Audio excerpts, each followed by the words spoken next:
10, 9, 8, 7, 6, 5, 4, 3, 2, 1. I would like to introduce our keynote speaker this morning, Alexis Williams. Alexis Williams is a student at NYU Tandem School of Engineering, studying integrated design and media.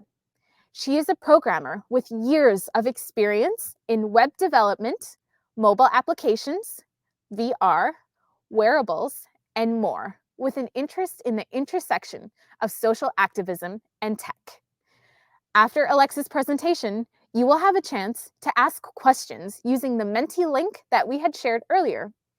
Please feel free to submit any questions that you may have as the presentation is going on.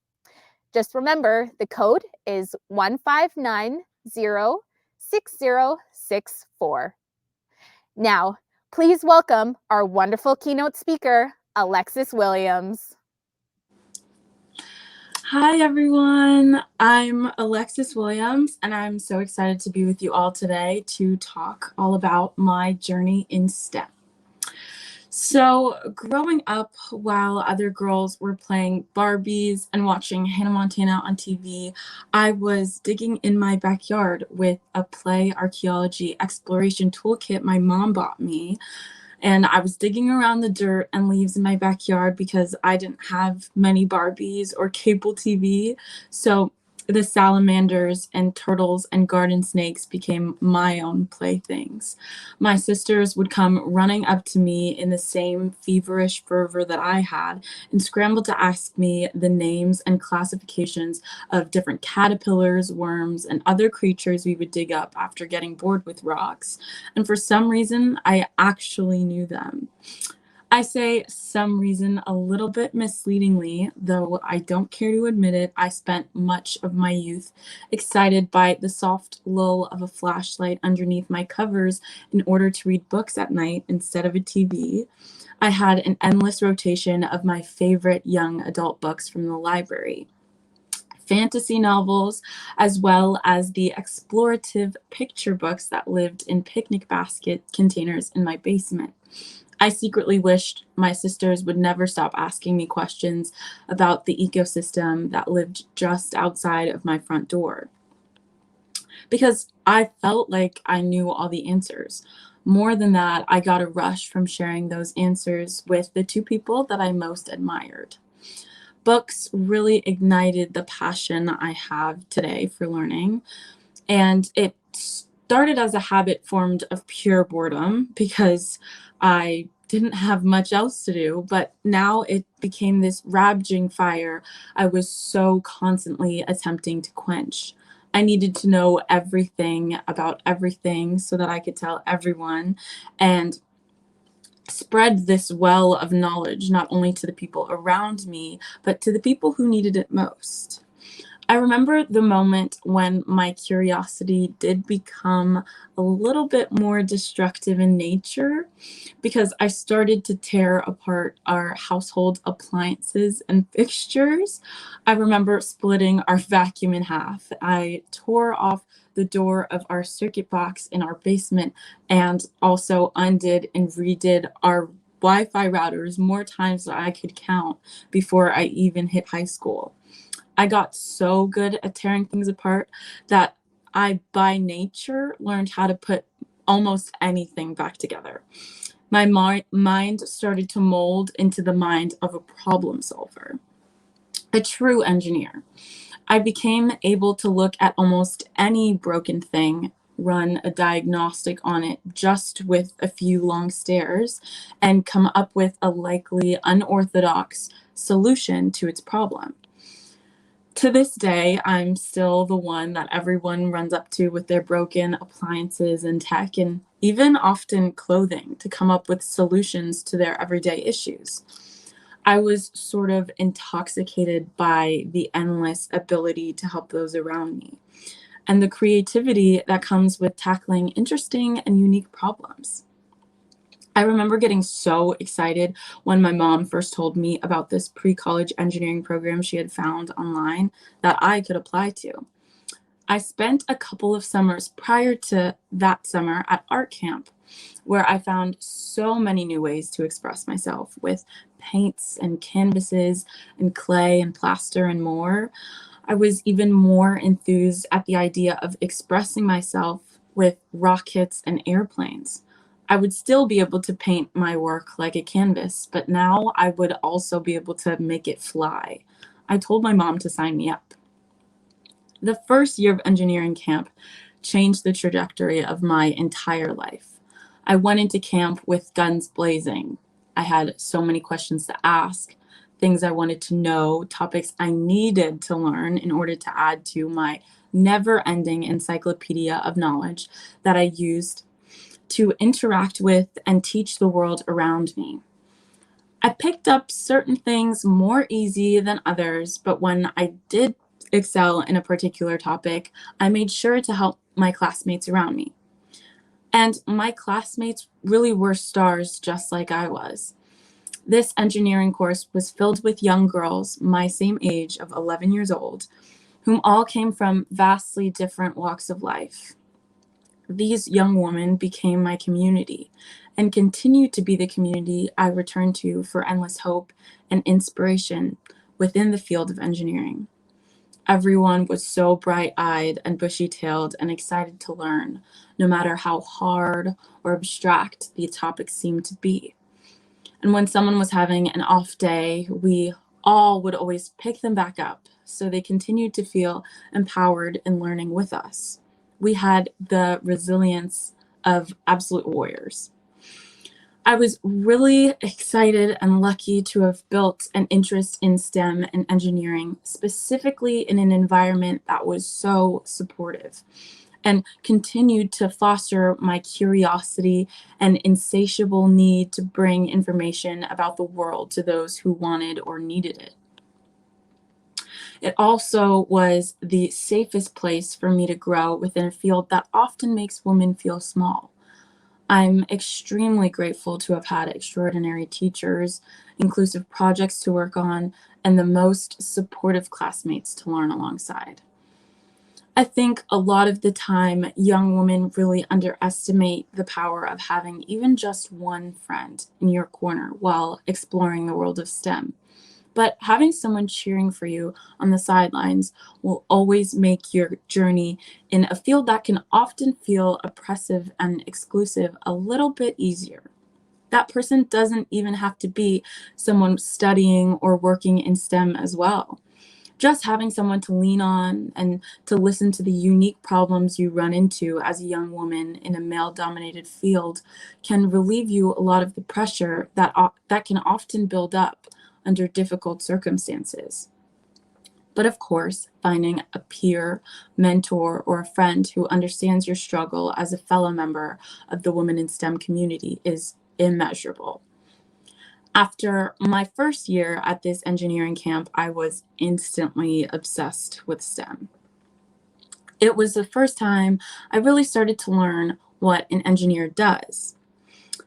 And not only did this new stream of information about a career I had never really heard of temporarily satisfy this insatiable need I had for knowledge, I was also convinced that it could be a possible career path for me. I was very fortunate to have a positive experience with STEM from a young age, but that made making a decision easy. But I know that's not the same experience for everyone. I certainly had myself questioning whether it was going to be the right path for me once I started to expand my engineering learning opportunities to the traditional school environment. I remember being so excited to pick my first ever elective in school during 8th grade. Usually, students don't have the luxury of having the freedom to pick their own classes until around high school. So I was over the moon at the opportunity to learn about different kinds of STEM paths, not only over the summer, but in school as well. When my guidance counselor showed me the list of classes that I could take as my elective for that year, my eyes glimmered at the thought of taking mobile development. Since finding out software engineering was just another way I could learn about taking things apart and putting them back together, I knew it was the class for me. And it really was. I breezed through lessons and projects because the material really excited me. I always wanted to know more. And in helping my classmates, once I finished my own work, I could approach new problems that I myself hadn't run into and thus learn more about this topic I was being exposed to. Though I was having so much fun learning about real coding for the first time and using block coding programs to build apps that I could use on my real phone, this experience wasn't all positive for me. It was one of the first times I stepped into a room that reflected what STEM really looks like in the real world. I went to a school that was predominantly Caucasian, so I was always used to being the odd one out. I was always used to being the black sheep, the one people stared at when certain topics came up, the one people picked on when they were uncomfortable with themselves. I unfortunately had to get used to ridicule pretty early in life in order to survive within an environment where I was the minority. Instead of making the situation become something that stifled my personality and creativity, I made it my superpower. I really leaned into all the ways that I was different and poured that uniqueness into my work. It made me even more passionate about the things I was doing and creating. But during my 8th grade mobile applications class, I was not only the only woman of color in the room, but I was also just one of the few women.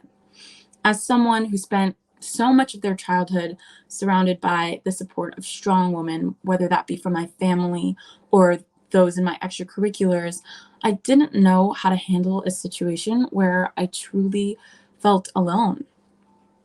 It was the first time I ever became concerned with whether or not I looked nerdy or uncool because I spent so much time learning and observing topics that only boys seemed to be interested in. I was also worried about feeling left out within a class full of boys who had their own jokes and interests to make friends with and bond in class. I remember feeling worried about falling behind because I lacked the skills and knowledge to break into their boys' club. Since so much of what made learning not only easy but enjoyable for me was the community based around it, I was struggling at something to grasp at whilst learning the material. This is a feeling so many women in STEM face not only during the educational phase of their careers, but also within the work field. Sometimes this boys' club, whether intentional or not, makes women feel excluded from the culture of STEM, when in reality we are just as capable of grasping the material. It can leave us feeling unhopeful and unsure of ourselves in such a career. If that's a feeling you can really resonate with, don't worry. So many of us go through that on a daily basis. And though it's a struggle that may not ever go away, especially if the men around us don't really work hard to dismantle the systems, both socially and practically, that are in place to exclude women, it doesn't have to inhibit you from thriving within a field that you love. When I first started feeling uncertain about STEM during that mobile applications class, I suddenly remembered the reasons why I loved consuming knowledge, especially within engineering, to share and learn with community. I instantly remembered what made learning over the summer so fun. Friends. I started going to class with an open mind and a friendly attitude. I made it a point to reach out to the few other girls in my class who might have been feeling just the same way I did and started making our own jokes and culture around the materials just like the boys. And unlike the boys, I would still let them in on our little moments of humor as well. And if they ever needed my help or a shoulder to lean on, I gave them that too. Leading with kindness in spaces that have historically been built to exclude you is no easy task. The frustration that comes with being the odd one out is valid and real, but it doesn't have to be unproductive. You can channel a lot of that energy into rebuilding a space to not only include you, but others who might feel left out as well. But sometimes that too is still a large task. Even using that energy to work towards making other students who might feel similarly to you feel seen can be helpful. Find those people. There's always at least one other, and reach out to them. If the boys' club doesn't want to let you in, you can create your own culture around the work that you're doing. After finding a successful solution for my bump in the road at school, I was more excited than ever to continue my path in engineering. My passion increased for the subject tenfold because now I was not only learning textbook information on the subject, but also its culture within different spaces in the real world. It started telling me things about myself that I never knew to ask. I was growing both in knowledge and personhood, and that expansion gratified me more than anything I had ever done in my entire life. I always knew I was passionate about learning and knowledge, which was why I was filling myself with all the information I could find. But this was one of the first times I experienced the part of myself who loved helping people feel comfortable within spaces, communities, and conversations that were built to make them uncomfortable. And I was obsessed with dismantling the structures that allowed these spaces to take hold around me. During that period of time, I continued going to my beloved engineering camp, but my years of eligibility were slowly dwindling. I knew I had to go in every day and take advantage of all that I was learning. And in those years, after my first engineering class at school, I was able to approach engineering as not only an educational space, but a social space, specifically a social justice space for the first time. The official definition of social justice is justice in terms of the distribution of wealth, opportunities, and privileges within a society. In a way, I've been fighting for social justice all of my life, but that fight especially resonated with the things I was experiencing and saw my peers experiencing in STEM. I wanted my peers to be seen just as much, and I wanted to fight for myself to be seen within these spaces. So I came up with those creative ways to become visible in rooms that wanted to erase us. After I completed the years-long curriculum of my summer engineering camp, I finally aged out of my program. In my last year of camp, the summer's engineering topic was software engineering, and I truly excelled. I loved learning about something as abstract as technology. I know we all secretly want to know how the inside of our phones, computers, and apps really work, but I was determined not only to find the answers, but to manipulate our screen to work in new ways. I knew that I wanted to continue to pursue computer science after my first fully fleshed out coding project for camp. I made a series of prosthetic fingers mounted on a prosthetic hand made of cardboard, elastics, Arduino circuits, and servos, and other materials. But I also wanted my project to look like me, like my hand in particular, just like any other self-indulgent kid would. And I specifically remembered rummaging through an arts and crafts box to find a marker shade that likened itself to mine. Considering this program served a group of underrepresented or historically excluded children, I never considered that my shade would be excluded from our range of skin tone colors, but to my surprise, it actually was. I remember a teacher even taking me all the way to the administrative building, to the camp's administrative supply of arts and crafts materials, and rummaging all day, all class, but to no avail. But I still was determined and I couldn't give up. I think the little subconscious part of me that was beginning to associate engineering and social justice knew how important it would be to see a piece of myself in this project, that I pored over for hours. I deserve to be afforded the opportunity to see tech that specifically considered my skin tone, not just as an afterthought. Though I struggled and ultimately failed to find paints and markers that represented my shade both inside of the classroom and out, I did not give up. After one last failed search at my local drugstore, a light bulb popped up into my mind.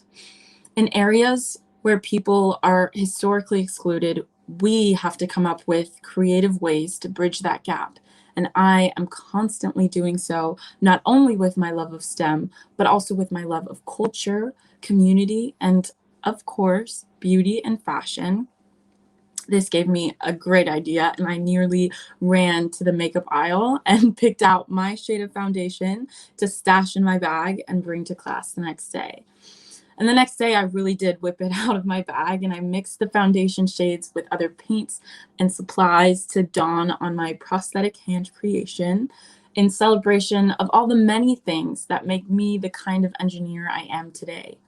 And whilst my sisters, parents, and other attendees of our final presentations sang me songs of praise, I felt especially gratified that my little creation represented a special part of myself. My creative flair and ingenuity when it comes to equitability in tech. I've carried so many of the lessons I've shared with you all with me throughout my journey in STEM, and they truly represent the changes that you can make in spaces when you decide to be the one to challenge the norm and break the status quo. I challenge you all to always think about the differences you come across within the field with that special frame of reference in mind. Remind yourself that these challenges can make you feel smaller or less than, and that feeling is as valid as any, but you can also use it as an opportunity to change the way things are, not only for yourself, but for all of those who come after you. I brought that inclusive spirit with me to all of my new ventures in computer science. I knew I was going to have to study CS in school if I had any hopes of working in the field in the future, but I also knew that I would have to offset that sometimes stifling environment with spaces that really celebrated unique and diverse voices. So whilst I joined the AP courses in programming that my high school offered, I searched for programs that I could take simultaneously that made an effort to emphasize the importance of supporting women in STEM careers. There are so many organizations dedicated to seeing women thrive in STEM, much like the one putting on this event today, and I was on the hunt to find all of them. And eventually, I joined Girls Who Code and Code with Classie, two different organizations who put on computer science programs for young women interested in the field during the summers to support what I had been doing in the winter. The environments I found myself immersed in during these programs were electrifying. I met girls from around the country, from all walks of life, who all had the same passion for coding as I did. And it felt like heaven. What was even more amazing was that these programs placed a particular emphasis on the importance of social justice in the STEM field, and I instantly felt at home. It was at these programs where I was able to find my specific voice when it comes to the code that I write, the programs that I create, and the kind of problems I want to solve. I knew that I wanted to solve issues that were greater than the mundane, that not only impacted me or my sisters or those directly around me, but society at large. I wanted to start chipping away at the gravity problems that my peers in the social justice world have been fighting to solve for centuries. And these organizations not only accepted my mission, but have been supporting me with resources, advice, and exposure to this day. These camps taught me that I was in a unique place as a young Black woman in STEM, and that my perspective has value. I needed to use that perspective to make sure that other people who look just like me could see themselves in the tech that they use, which has historically excluded and disregarded them. This was a space that continued to foster my need to learn about tech, but also my need to learn about my identity, community, and place in this world. They were the spaces where I learned I truly have something to say, something important enough for the entire world to hear. And I've been trying to make sure my voice is being heard ever since. All of these aforementioned experiences really built me into the engineer that I am today. And each of these moments have affected the way I view my role in not only STEM, but changing the world for my communities. Because I came from a background where learning was a tool I could use to help others, I've never lost that vision. Everything I've ever wanted to build has that very idea in mind. Because of my experiences, I take things like community, access, and social justice specifically into account in all of my work as well. And I believe you can really see all of these moral pillars and beliefs of mine in the piece of work I am most proud of to date, pbresources.com. PB Resources is a website I built during the height of the Black Lives Matter movement, the summer of 2020. And it's a site that I continue to flesh out and expand constantly to remind everyone that the social justice fight has no true end until we all reach equity together. I coded PB Resources for all the same reasons why I was obsessed with teaching my sisters about the salamanders in our backyard. The same reasons I made an extra effort to make sure the other girls in my first coding class felt comfortable in the room. The same reasons why I mixed foundations with paints to make sure my tech looked just like me. It all boiled down to one word: access. This means access to information, access to resources, access to community, access to safety, and access to a world that not only reflects the majority of people, but also puts in the extra effort to reflect the minority. I hope my story can teach you that when you're fostering your skills in STEM, you really do have access to this incredible superpower. The world hasn't been an equitable place for most, which is why the STEM field lacks the diversity that it does. But when you realize the power that you hold entering different rooms with your incredible talents and abilities in STEM, you can also make incredible kinds of change with them, not only for yourself, but for so many others. Thank you.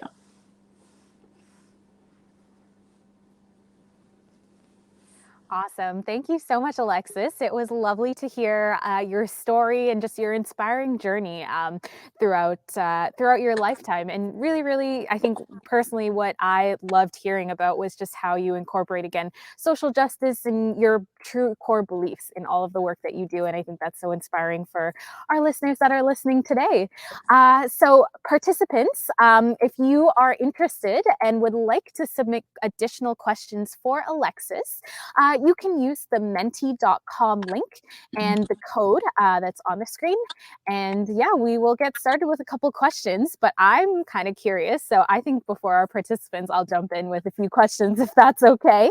So what do you believe is the biggest challenge in the field that you work in at the moment? I know you touched on it a little bit, but I'd love to hear some more kind of throughout your current journey, what you're doing right now. What do you feel is one of the biggest challenges that you're trying to overcome?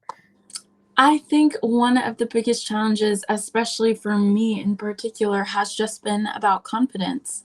I think that the world has really done a lot of work to show women that we are less than, especially in spaces like STEM and computer science in particular, where you need to be intelligent and communicative and able to be a problem solver and come up with new ideas. So I think that women often have to work retroactively to build up our confidence and be able to really feel, valued and gratified, not only by ourselves, but by our peers. And for me, I just had to realize that a lot of the work that comes with gaining confidence starts with yourself, and really having those moments where you're really connected with yourself and say, hey, I know that I'm more than capable to do the things that I want to do.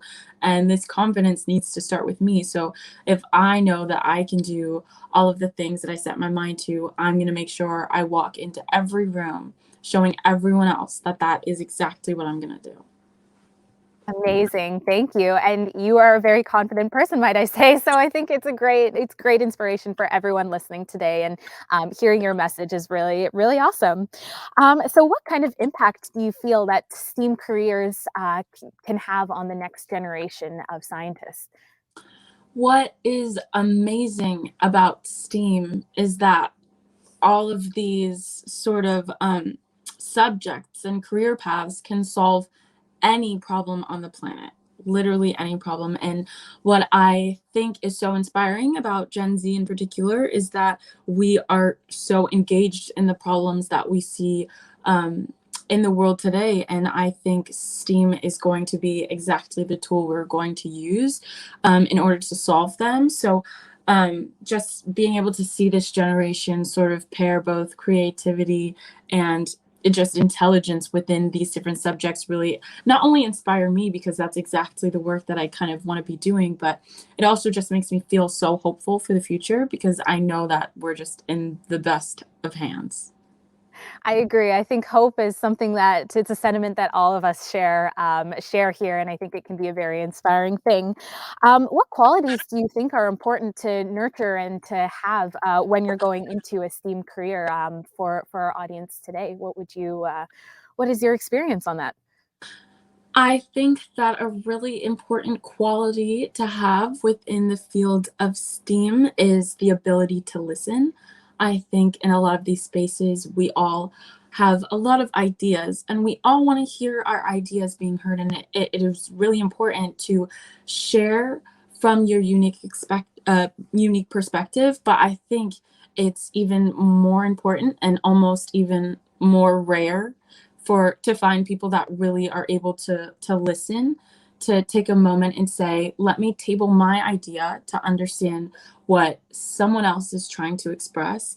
And in that, almost being able to, pick out things that are really great about what other people have to say and marry that maybe with your own ideas to come up with ideas that are even better, had you not, rushed into feeling like you had to say everything that you needed to say without hearing amazing ideas from other people, or missing out on things you could hear if you took a moment to listen. So I definitely think that listening is an important characteristic to have. I think that also another really important characteristic to have is being someone that can communicate well. I think that STEAM often comes off as a couple of subjects that are super, super dense and hard to understand. And I understand why it comes off that way. So I think a lot of equitability and access starts with being able to communicate STEAM in a way that doesn't intimidate others, because it doesn't have to be this thing that's intimidating. Definitely. I think scientific communication and collaboration and being able to listen and work with other people, everything that you brought up, are so important for where STEAM as a field is moving towards in the future. And yeah, again, very excited to see where the next generation is going to go and run with it. So do you remember a specific experience that maybe you can think of that maybe you wish that things had gone differently, or you wish that maybe you did something differently? And if you were to do it over, what would you change? I'm sure throughout your career you've had a lot of kind of life lessons and challenges that have come up. So yeah, if you were to think of an experience, what would you have done differently? That one's a bit of a tough one, I know. Yeah, that is a tough one. Oh, okay. I do have a good one. Okay. Um, I was in high school. I think I was going into the 10th grade or maybe the 11th grade. And I talked about this a little bit in my keynote, but I was really excited to take AP classes. But as many current high schoolers probably know, for a lot of the AP classes, there are prerequisite courses. And from a young age, I was pretty confident in my academic abilities in particular. So I was like, I've been going to this coding camp, I'm going to a couple more. I really don't want to have to sit in another batch of intro classes just to do what I really want to do, which is AP classes. So I went to the library, set up a meeting with the AP computer science teacher at my school, and printed out a list of I think I made like a curriculum of all the things I had learned in computer science and things that I felt like I had expertise in, as reasons why I shouldn't have to take the prerequisite classes. And I took it very seriously. I stapled it all together and I brought it in as a little packet to him. And I sat down for a meeting and he just laughed in my face. It was so embarrassing, and I still feel a little bit humiliated about it to this day. But I remember not saying anything. I remember just sort of, bending down in my seat, feeling embarrassed, and just like walking it off after class. Or after that lunch period, after that meeting with him. And if I were to do it again, or if I had any advice I could have told that version of Alexis, I would have said, turn back around, tell him that's so not cool, because had I been a boy and been talking about all my expertise, they would have been, having banter and laughing about all the things in computer science that they both could relate to and expand upon. And the fact that I probably was in like a pair of high heels as like a 14-year-old, like walking into this class, he just thought my presence was ridiculous. And I don't think that's cool.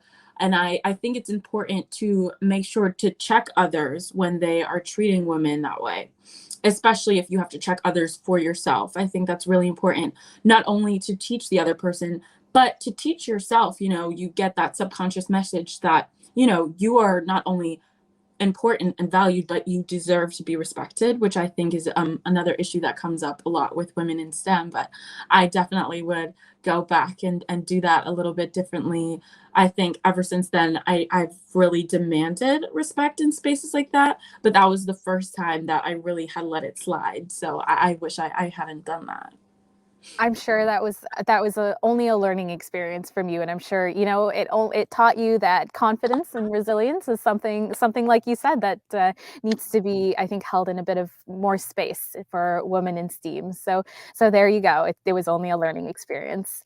Thank you for answering my questions, and I'm sure that there are a ton of questions from the audience. So do we have any questions from the audience that we might want to pull up on the screen? And audience, if you're interested in answering more questions or asking more questions to Alexis, please feel free to use the menti.com link and go ahead from there. All right, so our first question: what was the thing you took apart as a child that was the hardest to put back together again? Oh, that's an interesting one. Oh, that's actually a really funny question. Oh, my gaming PC is Oh my probably gosh. the hardest, because obviously, but I'll give you an answer that's a better answer, because it's something that I am not supposed to be taking apart, because my gaming PC obviously you take apart and put together again all the time. But I think maybe I've messed up my TV, a popcorn machine. But honestly, the circuit box in the basement is finicky. Don't mess with that if you don't know what you're doing. Yeah, I feel like a circuit box is, as part of your house structure, is just something that you normally don't really want to be touching. But It's so funny, because I definitely was like 12 years old, and my parents absolutely let me do that too. well, it's great to hear that you had supportive parents who were able to give you the space to let you explore like that. That's awesome. Another question that we have: what kind of projects do you hope to work on in your engineering career? I think that's a great question. Like, where do you intend to go from here? I'm sure it's only up and a ways away from you. Yeah, so I'm curious for this as well. Yeah, I think since the start of my professional slash nonprofit career in web development and computer programming, it has been mostly web development. So I've been doing things that exist solely online, and working with tools that exist solely online. So I think something that I definitely want to work on more in the future, especially because that's exactly where I started, when I was telling that story about the prosthetic fingers and the hardware with Arduino. My background really starts with electrical engineering circuits and computer hardware. So I would love to one day go back into the hardware space, since right now I work so solely within the software space. I just want to re-excite my interest in STEM and engineering in particular. So definitely hardware and circuits and stuff like that, I think. Awesome to hear. Well, we're all looking forward to that. What was your favorite course in high school? And is there anything else that you wished you'd taken? So you mentioned you took a bunch of AP courses, but yeah, we're curious to hear what your favorite one from that was, or if it was a completely different one. Yeah, you're gonna maybe be surprised with the answer I have to give, or maybe not. I don't know. So the first thing I ever thought I was gonna do in my life was be an author. When I was really young, I applied to like a national essay contest just randomly, and I won the whole thing, which was like ridiculous. And I was like, oh, I'm so good at writing. I'm gonna be a writer. And I never stopped writing since I was really little. So my favorite AP course in high school was actually AP Lang, where I got to learn a lot about different issues within society, which I guess really ties into the social justice part of my personality that I'm really in tune with. So I guess that part really makes sense. But I also just liked reading different books about like philosophy and the world and stuff like that. I still write to this day. I'm actually a creative writing minor, so I feel like this sort of all makes sense. But yeah, I'd definitely say AP Lang probably. That's awesome. Yeah, I definitely, I think you put the A in STEAM right there, and I'm sure a lot of the work that you do with creative writing, and you mentioned during your Ling class, I'm sure it had a lot of implications for your engineering career, and just thinking about other things and giving that whole kind of big picture. For sure. What advice would you give high schoolers taking some science pre-APs next year?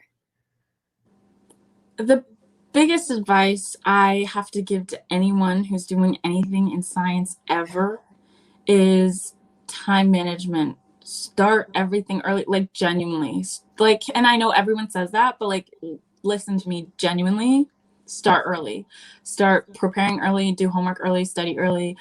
It only gets easier once you figure out the things that you don't understand sooner. A very solid piece of advice. Thank you. All right, let's move on to the next question. What can you do to build community if you feel isolated in a work or school environment? I found that a little bit hard because I am, believe it or not, an introvert. So when I feel isolated, I tend to really wallow in that feeling. But I started to realize, especially in the all girls summer program that I did, that being around people and laughing and making jokes, even if I wasn't the one making them, but just being within a community that was doing that is what made me feel so comfortable within a space like that, where you're learning things that are so difficult. So I realized the importance of having that coupled with my educational endeavors as well. So I had to really figure out ways where I was just gonna start making friends, basically. So anytime I was in engineering class, I just would go and sit next to someone that I thought looked really nice. And while the lecture was going on, or like the class in high school was going on, I would find a way to turn and like make a funny little side comment or a little joke, and get people laughing, which can be hard, but like just genuinely trying to put yourself out there, maybe looking at what their lock screen is, or like a keychain on their backpack, and relating to that, being like, oh, I love that band, or oh my god, I love this thing, and then sparking up random conversations with people that you don't really know. That way you can sort of break the ice and have at least one other person to really lean on when you're in these spaces that can feel so isolating. Such a lovely piece of advice. Thank you. All right. And what topics do you like learning about today, or are you kind of continuously, I guess, learning about throughout your career?